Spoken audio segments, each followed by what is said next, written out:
नमस्कार साथियों, स्वागत है आप सभी का बीपीएससी स्टडी आईक्यू चैनल पर। मेरा नाम है अभिषेक और आज हम बात करने वाले हैं मेंस की आंसर राइटिंग की। 70th बीपीएससी का जो प्रीलिम्स का रिजल्ट है वो आ चुका है और मेंस की तैयारी अब अगर आपने नहीं करी तो बहुत देर हो जाएगी। तो मेंस की तैयारी करना बहुत ज़रूरी है। वैसे तो शुरुआत में जब से आप प्रिपरेशन स्टार्ट करते हैं तभी से आपको प्रिपरेशन करना स्टार्ट कर देना चाहिए, लेकिन अगर आपने अभी तक तैयारी नहीं करी है तो this is the high time, this is the main time. इसी टाइम पे आपको करना पड़ना चाहिए बिल्कुल भी। और जो भी ऐसा लग रहा है कि हम वेट कर लेते हैं हाई कोर्ट के रिजल्ट का, हो सकता है कि 70th बीपीएससी का प्रीलिम्स हो जाए, इन चीज़ों पे ध्यान मत दीजिए। ठीक है, विश्वास कीजिए, इन चीज़ों पे अभी ध्यान मत दीजिए। मेंस की आंसर राइटिंग कैसे करनी होती है, स्ट्रेटजी जो है वो आज मैं डिस्कस करने वाला हूं। आप सभी के लिए काफ़ी हेल्पफुल होगा ये। 70th बीपीएससी के लिए या फिर इसके बाद के कभी भी आप देखेंगे इस वीडियो को तो ये आपके लिए काफ़ी हेल्पफुल रहेगा। अंतिम चीज़ है, अंतिम प्रयास आपको करना है। आपको जो मेंस है क्लियर हो गया, उसके बाद तो आपकी पर्सनैलिटी पर डिपेंड करता है कि आप इंटरव्यू में किस तरीके से करने वाले हैं।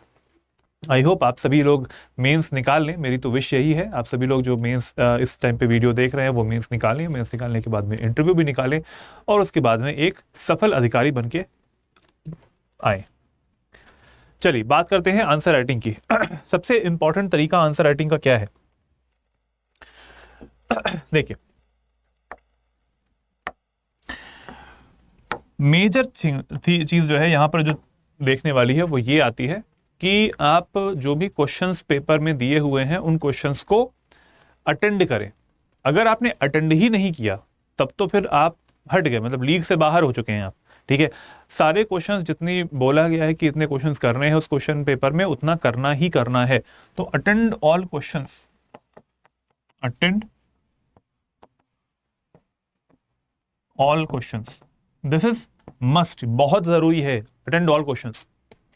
इसके बाद में आता है कि कैसे करना है। भाई एक क्वेश्चन हमको बहुत अच्छे से आता है, वो हम कितनी समय में करें, और एक क्वेश्चन जो हमें बिल्कुल नहीं आता है वो ज्यादा मार्क्स में पूछा गया है, अब उसको कैसे करना है। तो उसमें आपको समय डिसाइड करना होता है। हर क्वेश्चन का, हर क्वेश्चन का जो समय है दिमाग में चलते रहना चाहिए कि ये क्वेश्चन इतने मार्क्स का आया है तो मुझे इसमें कितना समय लगाना है, ये क्वेश्चन ज्यादा मार्क्स में आया है तो मुझे कितना समय लगाना है। इस तरीके से आपको करना पड़ेगा, सारे क्वेश्चन को अटेंड करना है।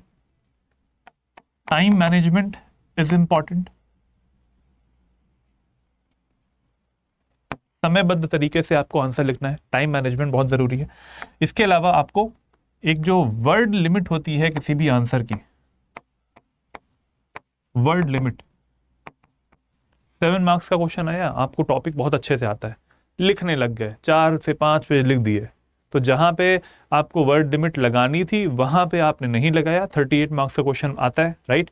तो 38 मार्क्स वाले क्वेश्चन जो होता है उसमें 5 से 6 पेज तो लिखना ही लिखना है, वो उसकी डिमांड है। जब आप 7 और 8 मार्क्स के जो हमारे क्वेश्चंस आते हैं उसमें आपको 2 पेज लिखना ही लिखना है, ये तो फिक्स है। ठीक है, तो ये वर्ड लिमिट डिसाइड करना ये आपके ऊपर करता है डिपेंड। ये जरूरी है कि आप वर्ड लिमिट को फुलफिल करें, पूरा जो कंटेंट है, रिक्वायरमेंट है क्वेश्चन की, वो फुलफिल करें। वर्ड लिमिट के बारे में बता दिया मैंने, टाइम मैनेजमेंट के बारे में बताऊंगा अभी। इसके साथ साथ क्वेश्चंस को अटेंड करना है। और कंटेंट की बात अब आती है, कंटेंट आपका कैसा होना चाहिए, कंटेंट आपका कैसा होना चाहिए, रिलेवेंट होना चाहिए। इट शुड बी रिलेवेंट, जो पूछा जाए क्वेश्चन में वही बताना है, कुछ इधर उधर की बातें नहीं बताने लगना कि अरे मुझे नहीं आता है तो चलो ये बता देते हैं तो एग्जामिनर शायद ना पढ़े इसको। ऐसा नहीं है, ये बोर्ड एग्जाम नहीं है जो हम लोग हाई स्कूल इंटर में देते थे। यहाँ पे जो लिखोगे वो चेक होगा, उसी हिसाब से मार्क्स मिलेंगे। इट शुड बी रिलेवेंट, आप जो भी लिखेंगे वो मीनिंगफुल होना चाहिए, मीनिंगफुल होना चाहिए। और मीनिंगफुल मतलब जो आप लिख रहे हो वो चीजें जो डिमांड थी वो फुलफिल कर रहे हो। ठीक है, ये जरूरी है, जो उस प्रश्न की मांग है वो फुलफिल करना आवश्यक है। और तीसरी चीज होती है, आंसर आपका क्या होना चाहिए, सक्सिंक्ट होना चाहिए। मिनिमम शब्दों में, कम शब्दों में आप अपनी चीजों को समझा ले जाएं, ये होता है सक्सिंक्ट नेचर किसी भी आंसर का। ठीक है, अब आपसे पूछा गया है कोई भी क्वेश्चन, आप उसमें गोलमोल कर रहे हो, ठीक है, पैराग्राफ पे पैराग्राफ लिखे चले जा रहे हो। वहीं पर एक पर्सन जो है, एक स्टूडेंट जो है, एक एस्पिरेंट ऐसा है जो कि आपको बहुत कम शब्दों में उस चीज को समझा ले जाता है। तो किसको वरीयता दी जाएगी, किसको प्रेफरेंस दी जाएगी, उसके आंसर को, उसको ज़्यादा मार्क्स मिलेंगे।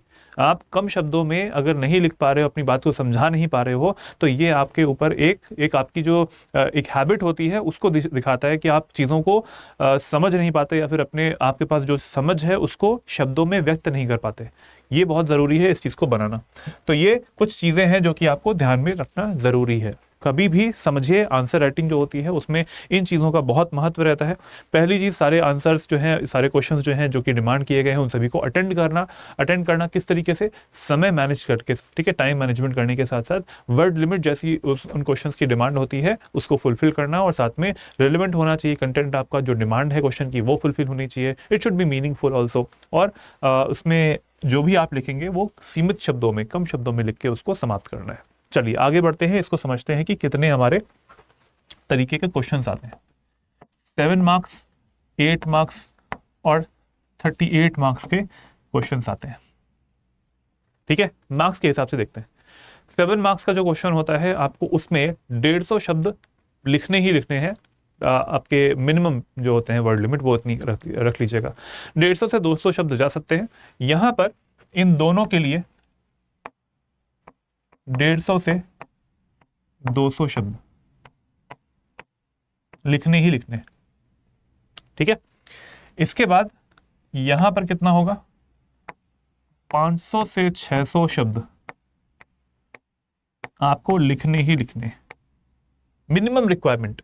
ठीक है, मिनिमम रिक्वायरमेंट ये। क्लियर?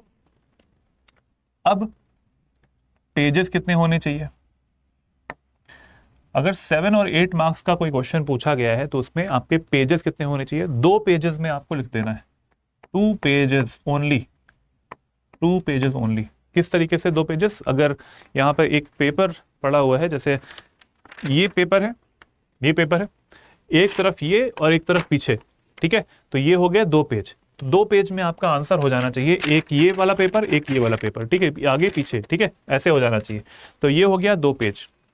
2 पेज आपके यहाँ पे 7 और 8 मार्क्स के हो गए। ये आपके हिसाब से 5 से 6 पेजेस में, 5 से 6 पेजेस में इसको कंप्लीट करना अति आवश्यक है, अति आवश्यक है, वेरी इंपॉर्टेंट। इतना करना ही पड़ेगा क्योंकि रिक्वायरमेंट ज्यादा है, मार्क्स ज्यादा है, 38 मार्क्स का है। ठीक है, और 38 मार्क्स के जो क्वेश्चंस होते हैं उसमें डिमांड भी बहुत ज्यादा होती है। आपने देखा होगा, क्वेश्चन एक है, उसमें सब क्वेश्चंस जो हैं, सब पार्ट्स क्वेश्चन के बहुत ज्यादा रहते हैं। तो सब पार्ट्स जो हैं वो भी बहुत जरूरी है, सारे को एड्रेस करना, वो भी लाइन दर लाइन, वो बहुत जरूरी है, लाइन बाय लाइन करना जरूरी होता है। ठीक है, इंट्रोडक्शन, हर क्वेश्चन में आपको 3 भाग, मतलब हर क्वेश्चन के आंसर में आपको 3 भाग तो देने ही देने हैं। कौन से 3 भाग? सभी को पता भी होगा ये चीज। तो इंट्रोडक्शन देना होता है, इंट्रोडक्शन, बॉडी पार्ट देना होता है आपको, और कंक्लूजन जो है अपने आंसर का जरूर देना होता है। प्रस्तावना अथवा वी कॉल इट भूमिका ऑल्सो, क्वेश्चन में भूमिका बनाना जरूरी है। मुख्य भाग लिखना पड़ेगा जिसमें कि आप क्वेश्चन की जो डिमांड है उसको बता रहे होते हो, और कंक्लूजन पार्ट में आप लोग निष्कर्ष लिख रहे होते हो कि आपके आंसर का जो कंक्लूजन पार्ट है, कंक्लूडिंग रिमार्क्स जो हैं वो क्या हो रहे होते हैं। ठीक है, ये 3 पार्ट्स में डिवीजन करना बहुत जरूरी है अपने आंसर को। ठीक है, इन चीजों का ध्यान जरूर रखिएगा। अब 7 मार्क्स, 8 मार्क्स और 38 मार्क्स में चलो 5 से 6 पेजेस का है, उसको तो मैं अभी बताऊंगा ही अलग से। 7 और 8 मार्क्स के जो क्वेश्चंस होते हैं उनमें, क्योंकि मैंने आपको इसमें 2 पेजेस बताया हुआ है और मैंने आपको ये बताया है कि उसमें 150 से 200 शब्द ही लिखने होते हैं आपको, तो इंट्रोडक्शन पार्ट जो होता है इसका, इंट्रोडक्शन पार्ट जो प्रस्तावना होती है उसमें आप कितने शब्द लिखें, उसमें कितने शब्द लिखें? 15 से 25 शब्द जो हैं इसमें आप अपने इंट्रोडक्शन को सीमित रखें। 15 से 25, ठीक है, 15 से 25 कर दीजिएगा।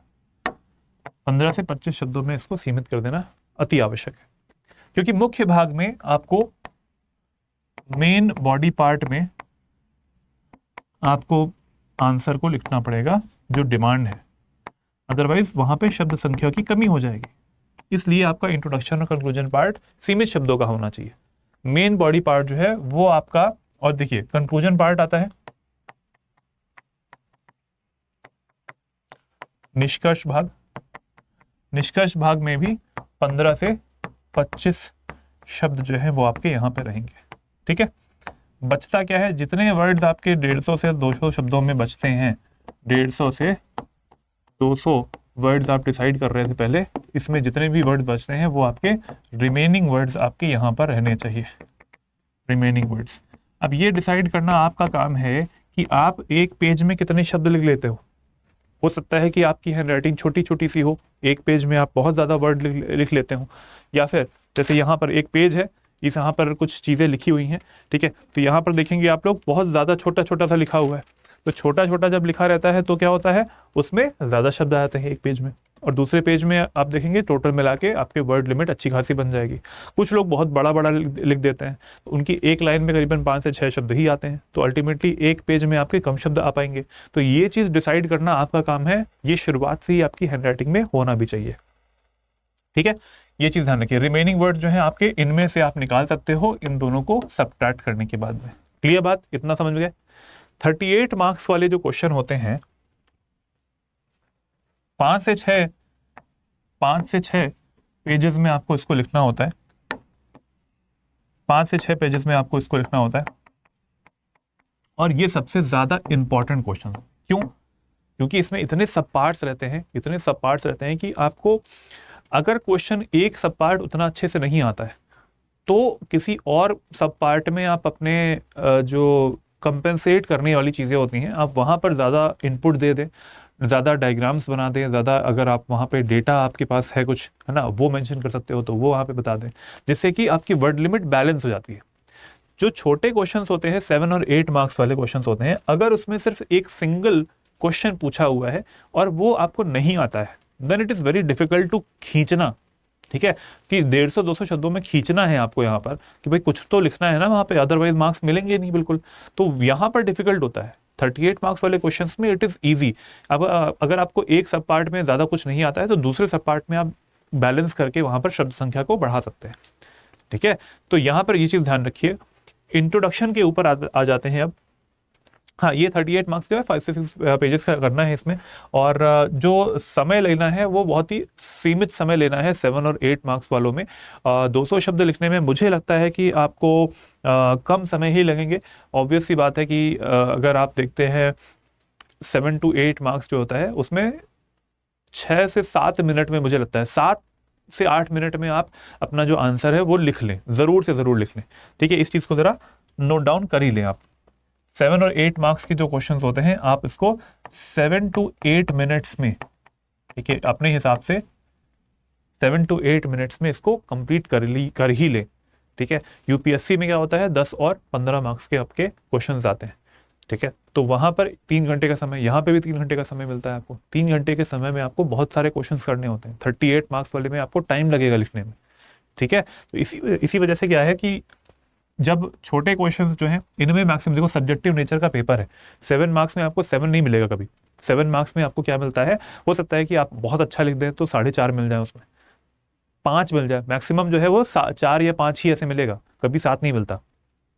8 मार्क्स है, अगर 8 मार्क्स में आपके 4 से 5 नंबर आ गए, 4 नंबर 5 नंबर आ गए, तो ये अच्छे मार्क्स माने जाते हैं। इस तरीके से सब्जेक्टिव नेचर के पेपर में ऐसा ही होता है। मैं अगर इवैल्यूएट कर रहा हूँ तो मेरे हिसाब से दूसरा आंसर, इस तरीके का आंसर ज़्यादा अच्छा है, ज़्यादा मार्क्स मिल सकते हैं। कोई और पर्सन अगर कोई चेक कर रहे हैं तो उनके हिसाब से उस तरीके के आंसर में कुछ कम मार्क्स मिलने चाहिए या फिर और ज़्यादा मार्क्स मिलने चाहिए। तो ये होता है सब्जेक्टिव नेचर का पेपर। मेरे लिए कुछ मायने अलग अलग हो सकते हैं, मेरे लिए जो चेकिंग करने का क्राइटेरिया है वो अलग हो सकता है, किसी और के लिए अलग हो सकता है। तो ये सब बातें ज़रूरी है इसको समझने के लिए।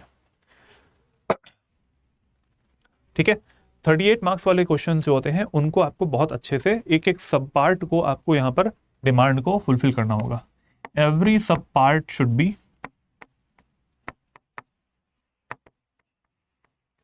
Addressed, every sub part should be addressed here. Clear, ये चीज बहुत इंपॉर्टेंट है यहाँ पर। अब आते हैं इंट्रोडक्शन पार्ट पे। इंट्रोडक्शन पार्ट जो होता है वो बहुत तरीके का आप लिख सकते हैं, डाइवर्सिफाई कर सकते हैं अपने इंट्रोडक्शन को। कभी कभी ऐसा होता है कि क्वेश्चन के जो स्टेटमेंट दिया हुआ है उसमें एक कीवर्ड होता है, एक मुख्य शब्द को पकड़ लीजिए वहां पे। अगर वहां पे मॉनसून के बारे में है तो आप मॉनसून शब्द को पकड़ लीजिए। अगर वहां पर जो वायुमंडलीय परिसंचरण हो रहा है, जनरल सर्कुलेशन ऑफ एटमॉस्फेयर हो रहा है, उसके बारे में उस शब्द को पकड़ लीजिए कि वो होता क्या है। तो you can just define that thing, you can define, you can give the परिभाषा। इंट्रोडक्शन में सबसे इजी तरीका यही होता है कि चीज में से, उसी स्टेटमेंट में से एक शब्द को पकड़ लिया आपने, उस शब्द का परिभाषित कर दिया आपने। ठीक है, ये पॉइंट सबसे इजी है। इसके बाद में आता है नेक्स्ट, अगर आपको डेटा कुछ पता है उस क्वेश्चन से रिलेटेड, डेटा या फैक्ट्स विद सोर्स आप मेंशन कर सकते हो, स्रोत के साथ में। जरूरी है चीज, स्रोत के साथ में लिखोगे तो आपके जो स्टेटमेंट है उसको बल मिलता है। एग्जामिनर को लगता है कि बच्चे ने पढ़ के बैठा हुआ है ये, और सोर्स पता है इसको, that means the data is correct. तो ये जरूरी है, ये एक तरीका होता है अपने प्रश्न की शुरुआत करने का, इंट्रोडक्शन लिखने का। इसके अलावा आप करंट अफेयर्स से मेंशन कर सकते हो, करंट अफेयर्स से अपने आंसर की शुरुआत कर सकते हो। अगर मान लीजिए कि भूस्खलन से कोई क्वेश्चन आया है और आपने वायनाड वाली जो भूस्खलन है उसका एक इंसिडेंट लिख दिया कि कुछ समय पहले वायनाड में भूस्खलन आया हुआ था और ये एक घटना थी, ठीक है, केरल में ऐसे घटना हुई थी। तो करंट अफेयर्स का जो क्वेश्चन है वो यहाँ पर, आप करंट अफेयर्स का जो टॉपिक है वो भी आपने यहाँ पे लिंक कर दिया। तो इससे पता चलता है एग्जामिनर को कि अच्छा इसको करंट अफेयर्स भी अच्छे से आती है, he can link that things, link these two static part in the current affairs part. ठीक है, ये जरूरी चीज होती है। इसके बाद कभी कभी होता है कि चीजों को हिस्टोरिकल बैकग्राउंड से कनेक्ट करना होता है, ऐतिहासिक पृष्ठभूमि, ऐतिहासिक पृष्ठभूमि से कनेक्ट करना होता है। ठीक है, तो ये कई तरीके होते हैं। अब हिस्ट्री का टॉपिक है, आपने इसको ऐतिहासिक पृष्ठभूमि से कनेक्ट कर दिया। अगर इकोनॉमी का कोई क्वेश्चन आया है और वो एलपीजी से कनेक्ट कर रहा है, लिबरलाइजेशन, प्राइवेटाइजेशन एंड ग्लोबलाइजेशन, ठीक है, उससे कनेक्ट कर रहा है, तो वो आप वहां पर ऐतिहासिक 1991 वाले जो रिफॉर्म्स आए थे वहां से लिंक कर सकते हो। कैसे करना है, सिर्फ इंट्रोडक्शन में जो सीमित शब्दों में आपने बता दिया। ठीक है, इंट्रोडक्शन का मैंने आपको कितने शब्द लिखने हैं वो बता दिया था। चीजों को क्वांटिफाई करिए। क्वांटिफाई करने से क्या होता है कि दिमाग में एक खाका तैयार हो जाता है, स्ट्रक्चर बन जाता है कि मुझे इतना ही लिखना है, इससे ज्यादा नहीं लिखना है। ठीक है, तो हिस्टोरिकल बैकग्राउंड हो जाता है। तो ये कई सारे तरीके होते हैं इंट्रोडक्शन लिखने के, हर क्वेश्चन में अलग अलग लिखिए। एक क्वेश्चन में अगर आपने डिफाइन किया है तो ट्राई कीजिए अगले क्वेश्चन में डिफाइन ना करके किसी और तरीके से इंट्रोडक्शन को लिखा जाए, जैसे कि आपका डाइवर्सिफाई जो आप कर पाएंगे अपने आंसर्स को, और अपने एग्जामिनर को ये आप एड्रेस कर पाएंगे कि आप हर चीज़ को अलग तरीके से लिखना जानते हैं। ट्राई कीजिएगा, ऐसा नहीं है कि बैठे हैं सोच ही रहे हैं, लेकिन वहाँ पे समय नहीं रहता सोचने का। तो वहाँ पर यह है कि आप ट्राई कीजिए, अगर आप डिफाइन कर ले जाते हैं चीज़ों को एक क्वेश्चन में तो किसी और में करंट अफेयर्स को इंक्लूड कर लीजिए, किसी और में डेटा, अगर फैक्ट्स हैं आपके पास में तो वो कर लीजिए। और हमारी तरफ से जो भी कोर्स आपको बताया गया है, उन्नति बैच 2 के बारे में आपने सुना भी होगा, अब इसमें ले सकते हैं हमारा कोर्स, और इसमें हम आपको सारे कंटेंट जो है, जैसे जो डेटा एंड फैक्ट्स है वो प्रोवाइड करेंगे। इसमें वो प्रोवाइड करेंगे तो उसको यूज़ करना है, तो आपको पढ़ना भी नहीं, खोजना भी नहीं है। ये चीज़ बस आपको मिल जाए कि you can use that in different type of questions, जहां कहीं पे भी आपको लगता है कि रिलेवेंट डेटा है वो। ठीक है, अब आते हैं हम लोग बॉडी पार्ट पे। बॉडी पार्ट जो होता है आंसर का, बॉडी पार्ट में आपके जो डिमांड है उसको फुलफिल करना सबसे इंपॉर्टेंट चीज है। ठीक है, डिमांड फुलफिल कीजिए। डिमांड फुलफिल करने के बाद में आप उसमें पॉइंट जितने भी आप लिख रहे हो पॉइंट फॉर्मेट में, पॉइंट प्रियोरिटाइजेशन इंपॉर्टेंट, शब्दों का चयन करना सही से होना चाहिए। पॉइंट जो आप लिख रहे हो वो कौन सा पॉइंट सबसे इंपॉर्टेंट है उसको सबसे पहले लिखिए, कौन सा बाद में आ सकता है तो उसको बाद में लिख दिए। ये हर क्वेश्चन में धीरे धीरे चीज़ें डेवलप होती हैं, इसीलिए मैं कह रहा हूँ आंसर राइटिंग करना ज़रूरी है, प्रैक्टिस करना बहुत ज़रूरी है आंसर राइटिंग के लिए। प्रैक्टिस करोगे इंप्रूवमेंट होगा, इवैल्यूएशन हम आपको प्रोवाइड करके देंगे, जिससे कि क्या होगा आप लोग इंप्रूव हो सकते हो उसमें। ठीक है, आंसर में क्या पहले आना चाहिए, क्या बाद में आना चाहिए, ऐसा नहीं है कि कुछ भी जो दिमाग में आया वो लिख दिया कि भाई मुझे जल्दी से खत्म करना है और मैं जल्दी से खत्म करके निकल जाता हूँ अगले प्रश्न पर। नहीं, मार्क्स नहीं मिलेगा उसमें। एक दिमाग में एक स्ट्रक्चर तैयार होना चाहिए, उस चीज को आप अपनी कॉपी में नोट डाउन कर सकें। This should be in a quick manner, बहुत जल्दी होना चाहिए चीज। पॉइंट प्रायोरिटाइजेशन हो गया। इसके अलावा आप चीज़ों को जैसे डायग्राम्स होते हैं, डायग्राम्स हैं, चार्ट्स हैं, ठीक है, अगर आप टेबल बनाना चाहते हैं, अगर आप इसमें फ्लो चार्ट बनाना चाहते हैं, ठीक है, तो यहाँ पे आप बना सकते हैं। मेन बॉडी पार्ट जो होता है उसमें ये सब चीज़ें बनाई जाती हैं।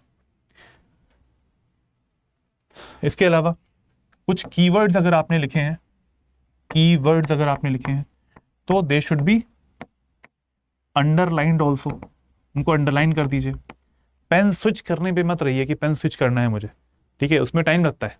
एक पेन उठाइए, पूरा पेपर उसी से लिख डालिए। लेकिन वहां पर अगर आपको लगता है कि एक कीवर्ड आपको वहां पे दिखाया है, आपको शो करना है एग्जामिनर को कि ये जो कीवर्ड है इंपॉर्टेंट है, तो आप उसको अंडरलाइन कर दीजिए, ये जरूरी है, ठीक है। इसके अलावा आप क्वेश्चन जैसे जैसे पूछा गया है वैसे वैसे आंसर कीजिए। मींस जैसे पूछा गया है कि पहले ये बताइए कि मॉनसून क्या है और भारत में मॉनसून कैसे आता है, तो आप पहले मॉनसून क्या है का उत्तर लिखेंगे, उसके बाद में भारत में मॉनसून कैसे आता है उसका उत्तर लिखेंगे, ठीक है। जो क्वेश्चन वाइज आंसर, जैसा जैसा क्वेश्चन पूछा गया है वैसा ही आपको आंसर करना है, क्वेश्चन वाइज आंसर करेंगे, ठीक है। जो एक क्रोनोलॉजी होती है क्वेश्चन की, उसको बना के रखना है आंसर में।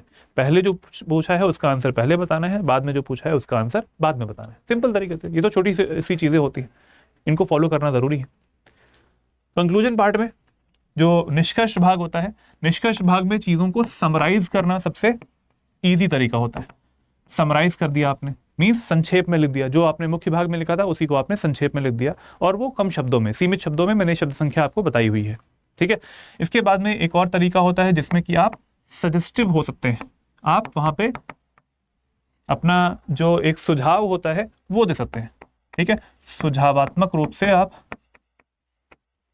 यहां पर अपने आंसर को लिख सकते हो। यहां पर संक्षेप में लिख सकते हो, अपने समराइज कर सकते हो, ठीक है। जहां पर डिमांड हो, जिस तरीके का क्वेश्चन है उसी तरीके का आपका आंसर होना चाहिए। ये आप धीरे धीरे समझ जाएंगे लिखते लिखते। इसके अलावा आप अपने आंसर में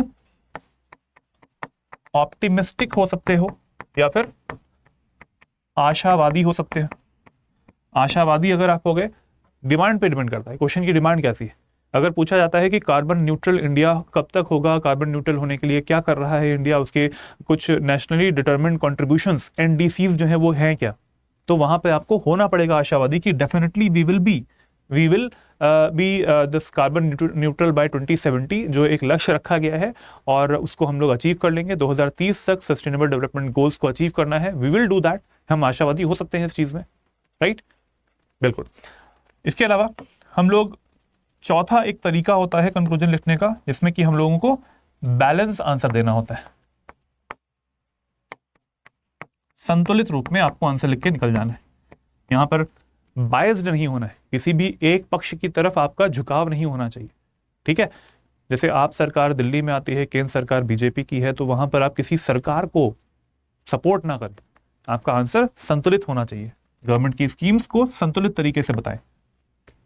ये हो गए कुछ टाइप्स कंक्लूजन लिखने के, ये दिमाग में अपने आप से आ जाते हैं, लिखते लिखते अपने आप से सेट हो जाएगा कि इस तरीके के क्वेश्चन में कैसे कैसे लिखना होगा। तो ये कुछ तरीके थे इंट्रोडक्शन के टाइप्स के, कौन कौन से बॉडी पार्ट में आप इसमें कुछ एलिमेंट्स हैं जिनको फोकस कर सकते हो मुख्य भाग में, और कंक्लूजन के कितने टाइप्स हो सकते हैं। इस तरीके को अपनाइए, धीरे धीरे डेफिनेटली आप आंसर राइटिंग में इंप्रूव कर जाएंगे। जो जो एक एक पॉइंट मैंने बताया हुआ है उस चीज़ को ज़रूर आप इसको फॉलो कीजिए। इसके अलावा अगर आपको लगता है कि आपको तैयारी करनी है मेंस एग्जामिनेशन के लिए, तो आप हमारे उन्नति बैच 2 प्रोग्राम में आप ऑप्ट कर सकते हैं। इस उन्नति बैच 2 प्रोग्राम में जो अमाउंट लिखा है इतना आपको पे नहीं करना होगा, क्योंकि 27 जनवरी तक रिपब्लिक डे के उपलक्ष्य में स्टडी IQ आप लोगों के लिए मैक्सिमम डिस्काउंट लेकर आया है, और इसमें इतना पे ना करके आपको पे सिर्फ और सिर्फ करना है 4499, इतना ही पे करना है आपको। कोड मेरा नीचे आपने देखा होगा AKS लाइव लिखा हुआ है, उस कोड का यूज करेंगे जाके तो आपको मैक्सिमम डिस्काउंट के साथ ये जो कोर्स है वो मिल जाएगा आपको 4499 में। इतना ही आपको पे करना होगा। मेंस की तैयारी मेरे भरोसे रहेगी अगर आप इस कोड का यूज कर रहे हैं, तो मैं आपकी खुद से मेंटरशिप करने वाला हूं। 4499 में अमाउंट में आपको मिल जाएगा। 27 के बाद में ये रेट और भी इंक्रीज हो जाएगा। तो जल्दी से एडमिशन ले लें और अपनी तैयारी को, मेंस की तैयारी को आगे बढ़ाएं। बहुत इंपॉर्टेंट टाइम चल रहा है, क्रूशियल टाइम है। एक एक दिन, एक एक क्षण, एक एक सेकंड जो है वो काफ़ी इंपॉर्टेंट है। तैयारी करना स्टार्ट कर दें और स्टडी IQ का सपोर्ट आप सभी के लिए हमेशा से बना रहा था और हमेशा से बना रहेगा भी। Again reminding you, AKS live is the code, इसका यूज़ करके आप मैक्सिमम डिस्काउंट्स ले सकते हैं। हमारे रिपब्लिक डे के उपलक्ष्य में जो गिफ्ट दिए जा रहे हैं, आपको डिस्काउंट्स दिए जा रहे हैं, उसका फ़ायदा ले सकते हैं। मिलते हैं हम लोग नेक्स्ट सेशन में। जय हिंद, जय Bharat, take care everyone, good bye. Mains की तैयारी स्टार्ट कर दीजिए और स्टडी IQ के साथ में करेंगे तो आपका जो रिजल्ट है डेफिनेटली, मेरा पूरा भरोसा है कि आप मेंस क्वालिफाई कर ले जाएंगे।